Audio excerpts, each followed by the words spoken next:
Hi guys, home ലൈറ്റിന്റെ പുതിയൊരു വീഡിയോയിലേക്ക് എല്ലാവർക്കും സ്വാഗതം. ഇന്ന് നമ്മൾ ലൂക്കർ കമ്പനിയുടെ ഏറ്റവും ലേറ്റസ്റ്റ് മോഡൽ ഫാനായ 5 ലീഫിന്റെ BLDC ഫാൻ ഇറങ്ങിയിട്ടുണ്ട്. അത് ഫസ്റ്റ് നമുക്ക് തന്നെയാണ് അതിന്റെ സെയിൽ വന്നിരിക്കുന്നത്. ഇപ്പൊ പുതിയ സ്റ്റോക്കാണ് വന്നിരിക്കുന്നത്. അതിന്റെ ജസ്റ്റ് അതിന്റെ ഓപ്പൺ ചെയ്ത് കാണിക്കാം.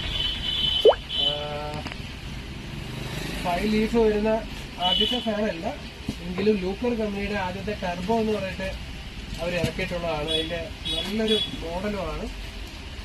ഇതാണ് ശരിക്കും ആ ഫാനിന്റെ ഇത് വരുന്നത്. ഫുള്ള് BLDC ആണ്. ഇതിന് ഏകദേശം 3 വർഷം ഗ്യാരണ്ടി വരുന്നുണ്ട്. ഇതാണ് ആ ഫാൻ വരുന്നത്. കുറച്ച് അടുത്തിട്ട് വന്നു. നല്ല കാണാനും നല്ല ഭംഗിയാണ്. നല്ലൊരു മോഡലുമാണ്. 5 ലീഫാണ് കൊടുത്തിരിക്കുന്നത്. അതുകൊണ്ട് തന്നെ നമുക്ക് വീടിന്റെ ഫ്രണ്ട് ഭാഗത്ത് ഇടാനും നല്ല ഇതായിരിക്കും. പിന്നെ സെന്ററിലൊരു LED ലൈറ്റ്